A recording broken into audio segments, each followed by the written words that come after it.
Welcome to Face to Face. Our guest today is philosopher businessman Udit Batra, who is CEO of MilliporeSigma.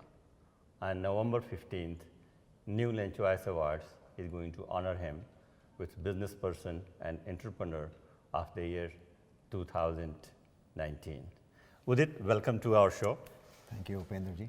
And we really appreciate your time and looking forward to honoring you. The event is already completely sold out, and it's going to be our privilege to honor philosopher businessman, which is very rare to meet, so I'm really excited. And so let us start with that concept. And when we were doing research, one of the things we found was that your favorite book is The Alchemist, which, by the way, also one of my favorite books. And after I read that, I went back and read the book again. So tell me, how did you pick that book and how it has impressed you? Firstly, thank you very much, Upendraji, for having me here. Sure. And it is the honor is a representation of the hard work that many of my colleagues do. I simply get to represent them and my family. So again, thank you on behalf of many of my colleagues. The Alchemist. My colleague in Australia, a lady by the name of Natalie McNeil, had recommended it way back in 2008 when I was the country head for Novartis Pharma Australia. And she felt that it would be a book that would somehow synchronize with the types of discussions she and I were having about business and the philosophy of turnarounds and how to think about the destination and how to think about the process. And I've loved the book ever since. Yeah, it's an absolutely incredible book, yes. Now, also, a lot of sources of inspiration for you. And in one place, you mentioned that you are also inspired by Dalai Lama and Vivekananda. So talk a little bit about that, these two great people. Sure. I think I was 15 when I came to the United States, and if you had grown up in India when I was growing up, you end up going through a lot of ritualistic processes. As a person who was spiritual or religious, I would say, I would go through a lot of ritualistic processes, and I never really understood what these were for. Until third year, when I was 15, I moved to the United States. I started my undergraduate degree at University of Delaware. In the third year, there was a course on world religions. And the instructor was teaching different religions, including Hinduism, Christianity, Judaism, and Islam. And we had to read all the religious books. And as the teacher was teaching, I realized I had some understanding or some ritualistic understanding of Hinduism, but I didn't really truly understand the spiritual aspects. And I think that's when I started to read a lot about Swami Vivekananda. I found his concepts to be ones of practical spirituality, right? So each of these rituals, so-called rituals, had a reason. Each of these discussions, each of these deities were not necessarily deities in Hindu religions. They were actually a description of your qualities, and you could express them. I mean, I think you would be familiar with the Hanuman Chalisa. Absolutely. Right? And so I used to recite that right before an exam. Right? My mother would say, "Beta, you must recite the Hanuman Chalisa so you can remember blah, blah, blah." The whole story, I'm sure many of your audience has also heard. So my mother was the same, and I knew it by heart. But I never really knew what it was for until I started reading Vivekananda and really questioning why this deity existed. So the deity exists, Hanuman exists as an embodiment of you. It is you who has to have the strength. It is you who is beautiful. So it's a question of reinforcing your self-confidence that you direly need when you are going in for an exam. Right? Sure. So that just gives you an example of how I found it to be very practical when I read Swami Vivekananda. And the Dalai Lama in particular, I find to be a truly inspirational and a simply speaking person, right? So he takes very complex concepts and simplifies them and explains them to you. And as a person who grew up in India and moved to the United States, I was rather living in a paradoxical world, right? So I had the spirituality that somehow was reinforced in India, but my business sense all was built in the United States. So I'm an Indian American with a lot of global sort of exposure. But these two things are sometimes at odds.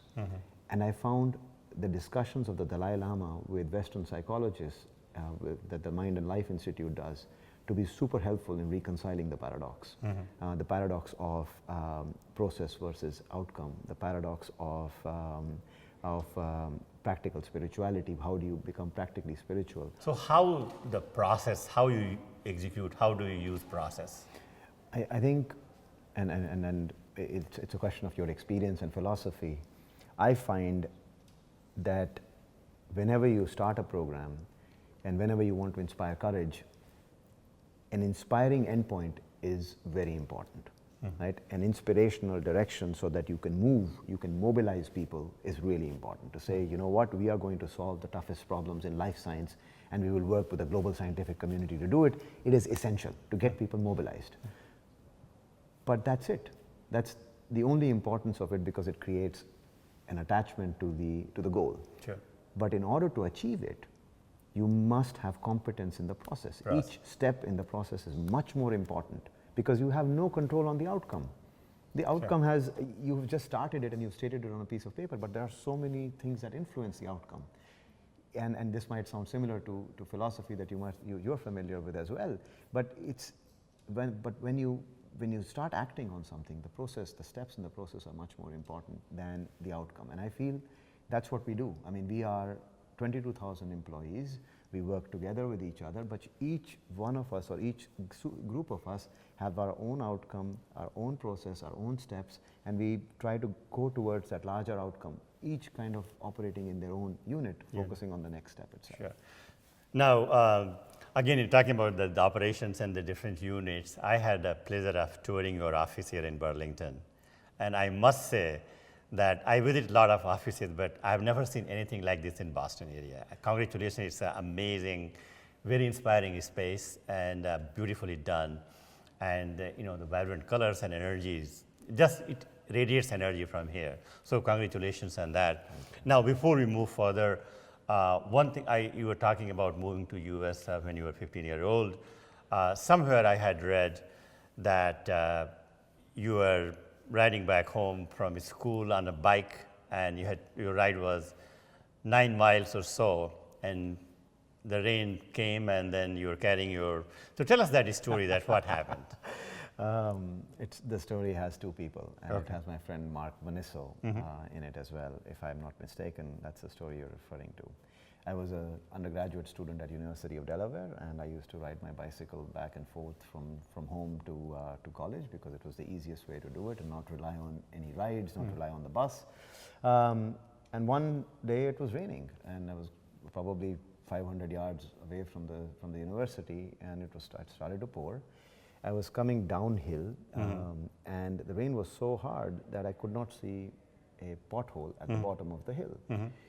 As I rode my bike, the back wheel got stuck and it actually got bent, the rim got bent. And what else is a guy supposed to do? So I picked up the bike on my shoulder and my backpack, and I started walking. It is raining too. And it's raining, right? So, I mean, what are you going to do, right? Sure, so I had nothing else came to my mind. So I started You were just following the process. Yeah, just the next step. I mean, I have to get home, and the next step is pick up the bag, pick up the bike, and start walking. So I started walking.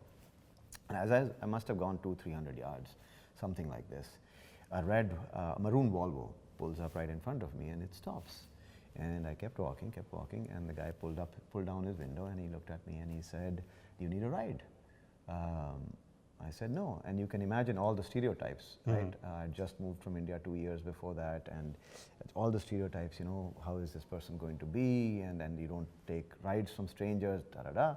He must be 8-9 years older than me, right? It wasn't terribly much older, right? So, and I said, "No, thank you, I'll keep going." And I started walking. He pulled his car further up, and he said, "Look, you're getting wet. I am also a biker. I can see that you are worried. I also bike, and there's no way you can carry this however far you're going." And I said, "No, thank you." And then I kept looking at him, and I don't know when I decided that it was okay. Right, so I took my bike, and he opened his Volvo, put the bike back in the trunk, all wet. I sat on the seat, and I was really afraid that I would get his nice car all wet. It was wet, but Mark was such a great guy. He gave me a ride home. And we became good friends. He basically gave me a job to do computer programming for him, for his startup business. We became really, really good friends after that. And in fact, we went to their home and we met their family. They had a large joint family. I also grew up in a joint family in India. It was a large joint family of people with all sorts of ages, kids playing on the floor, kids playing on the table, like an Indian wedding. Right? Sure. So I felt completely at home. My family felt completely at home. And I remember feeling that they're completely like us. There's absolutely no difference. And for me, there were two sort of insights from that experience and that relationship with Mark. Mark is a near and dear friend. One is that in this day and age of populism, we are more alike than different, right? And I had recently given a speech at the JFK Library with about 197 new US citizens. And this is one of the things that I talked to them about. I said, I'm more like you and you are like us, right? I grew up and I understand the immigrant experience in the United States. So how this experience has helped you take MilliporeSigma where it is? Look, Upendraji, I would not be able to tell you the cause and effect. Okay. All I can tell you We is, just want a glimpse, little bit. all I can tell you is, look, it shapes how I think about people.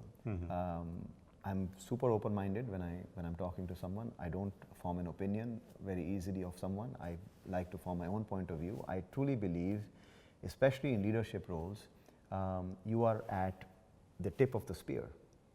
There's no one on the left and no one on the right. That is the definition of leadership.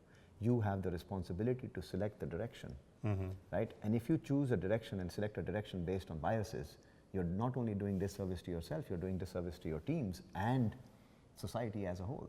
So I take that super seriously, and it might sound too serious, but this is how I take it. And those experiences with Mark, told me that, look, there are so many people with different points of view, and they are more similar to you than they are different. Sure. Right? And so it's easy to get people to come with you, provided you can try and make a step to understand them. And that really helps me to this day. And also, given the operations and presence of MilliporeSigma worldwide, Absolutely.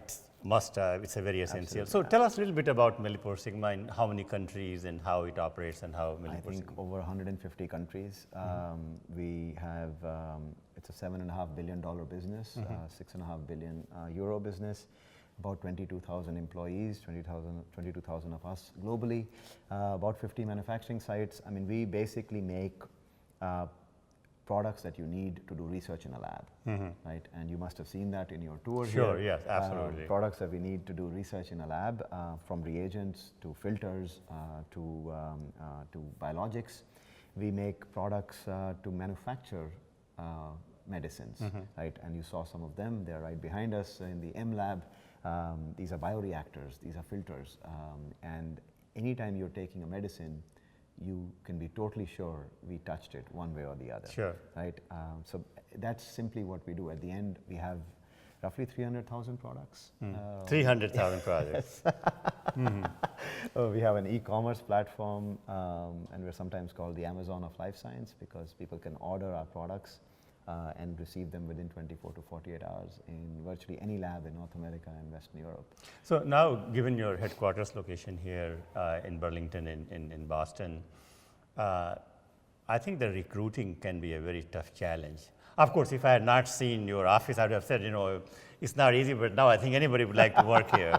So my question to you is, how do you deal with the recruitment and getting the right people at Millipore? It's the number one topic, number one challenge, right? To recruit and to retain talented employees. And look, at the end, you can motivate to 2 or 3 different levers, right? Number one, and I feel more and more as we see the younger generation, people are motivated by inspirational directions. We want to be involved in the toughest problems that are getting in the way of getting medicine to people.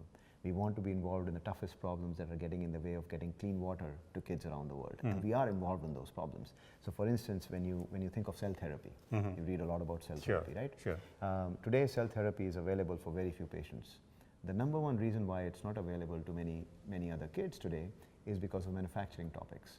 And we are experts in manufacturing. This is a problem that engineers and scientists in our labs are solving. And once we solve it, cell therapy can be accessible to many more at a much more affordable price. If you take it to its natural extreme, if we are successful in doing some things like this and across many other domains, we would reduce the price of developing drugs. Today it's over $2 billion per successful drug. $2 billion to develop a successful drug, right? If we are successful in our endeavors, we will reduce that dramatically. Sure. Right? We will get it to patients much faster. And I think that is the number one reason why people want to work with us, right? To have inspirational problems to solve where you can make a difference yourself. Of course, there is a financial component. You have to be financially competitive. Sure. And then finally, being a global organization and being owned by the Merck family. The Merck family owns this business and owns Merck itself, the Merck family from Germany, for over 350 years. Sure. Right? So having that heritage, having the culture of trust from the owner, having inspirational problems to solve, and of course a merit-based environment where if you work hard, you will have a great career. So also, so you have done all these things and you have an amazing integration of business and philosophy and science and process and everything. If I ask you to give 5 key advice to a budding entrepreneur today, what will be those 5 things? Oh goodness, oh goodness. Listen to your mother.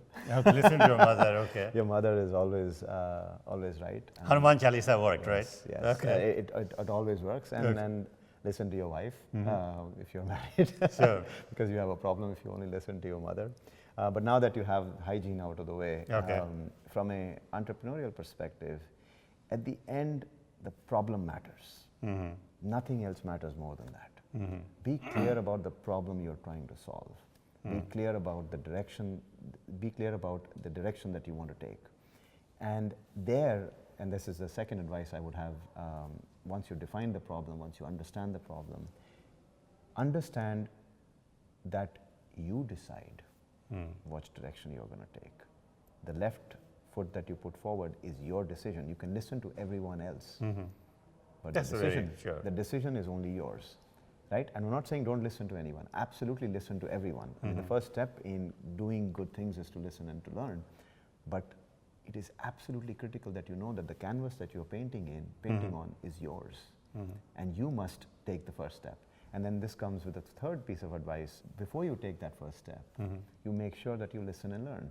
Right? So whenever I take over a new role, and I've had the good fortune of having had the chance to lead global businesses. Whenever I take over a new role, I spend the first 30 days just listening and learning, meaning I read a lot, I will talk to analysts, I will talk to our customers, I will talk to our employees, I will travel a lot around the world if it's a global business, and then get the team together as a second step to say, okay, now that I've also listened, I've started to form a view, and get the team together, sit down together and say, okay, what is it that we are trying to do, right? And that would be the second step in the process. And the third is implementation. Then you implement. But before you take the first step, you must have the humility to learn and assume, and not start assuming that you already know what you're going to do. I think one of the biggest mistakes that leaders make is they assume that because they've been appointed leader, they must have all the answers. Absolutely not. Sure. Right? The most important revelation for me as a leader is that I don't have the answers. I can ask good questions. I can think about the questions I ask. I can interrogate the problem, but I don't have the answers. And as soon as you feel that you have the answers, you have a problem. Right? I think those would be the 5. I think I'm counting. Excellent, perfect, fantastic, absolutely. Now we are coming to the fun part, and let's do a little bit rapid fire. Ready? Ready. Okay. So, what is your weakness? The biggest weakness, I should say. I'm sure we have plenty of weaknesses. What is the one you will name? Too many. Speed. Speed. What about your strength? Reflection. What about name a Bollywood movie which is your favorite? Sholay. That's easy. Why Sholay? The dialogues. The Amitabh Bachchan, Sanjeev Kumar, Gabbar Singh. I grew up with it. It used to play in our house all the time. And I know the dialogues backward to forward, not just forward to back. So indeed, it's my all-time favorite. A Bollywood song? Bollywood song. Ooh, there's so many. Just Yeah. one which is dear to you. There's a movie called Prem Geet, and there's a singer called Jagjit Singh. Jagjit Singh, of course. Hoton Sure. se chulo tum, mera Okay. geet amar kar do. Excellent, yes. What about Hollywood? Hollywood Lion King. Lion King. Yes. Why Lion King? It has all the intricacies that Sholay does. It's like Hamlet.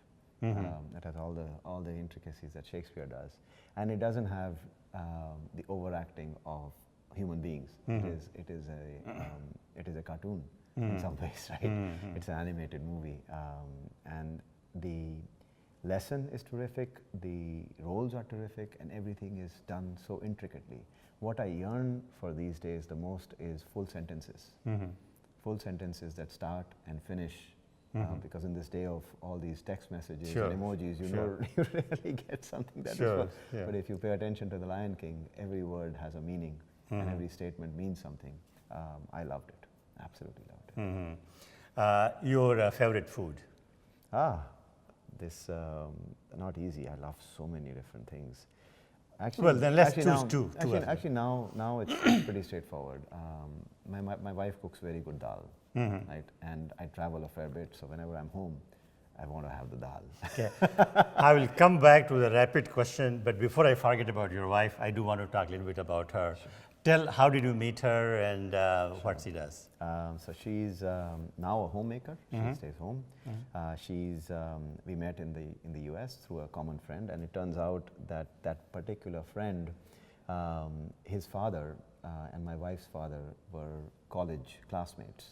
He was a neighbor in India of ours in Delhi, and my wife and her sister and her family used to visit them often. And they were roughly maybe 50 yards away from our home. That's how close we used to live, but I never met her then. Okay. Right? And she went to a school called Army Public School in Delhi. I went to Air Force School. We were 2 years apart, but we never met in India. We got introduced here. And somehow, when I was in grad school and she was in grad school, we got in touch with each other. We started talking on the phone. We must have talked for 4 or 5 years until both sets of parents said, and they didn't know that we were talking to each other a heck of a lot. And I wouldn't call it classical dating. We knew each other really well. When my folks came to me and said, "Beta, it's time to get married." And How old you were at that time? 27, Okay. 26, and 20, something from 26, 27. And and my mom said, we can get you. Why don't we prepare a CV? Put your Sure, CV yeah. on the. Get somebody from yep, India or same, something, yes, so sure. the whole arranged marriage thing. And she said, "Do you have somebody in mind?" I said, "I think, but I have to talk to her and see if she's okay with it." I talked to Indira, and she said, "Okay." And then we somehow introduced each other to each other's parents.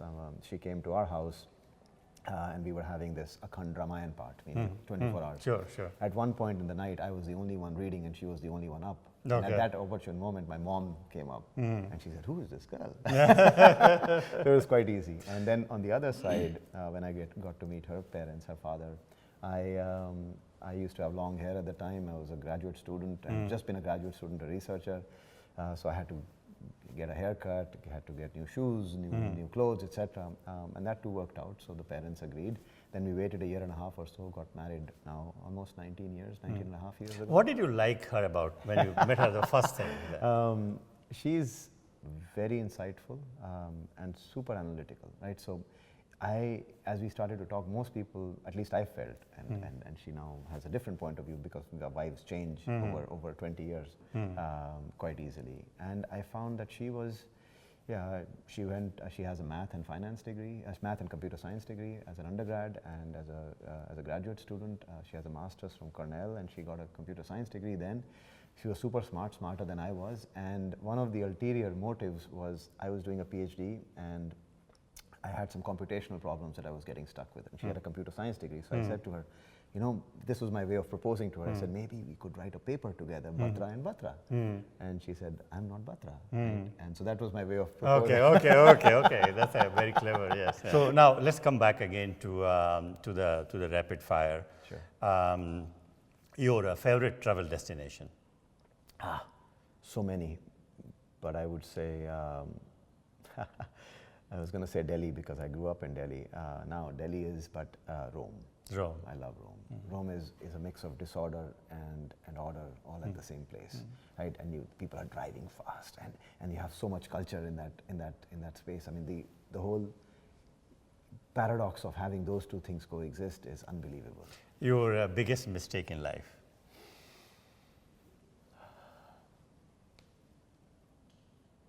Not reading more when I was younger.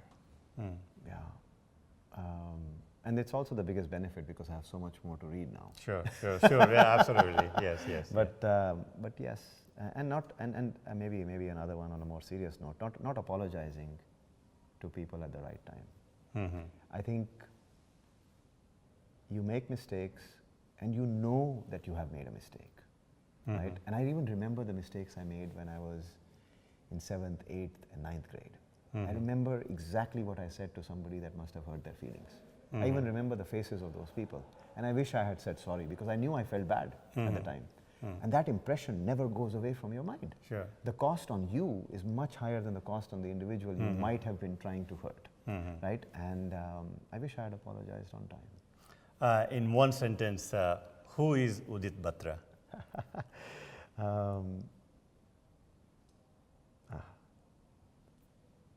Who am I?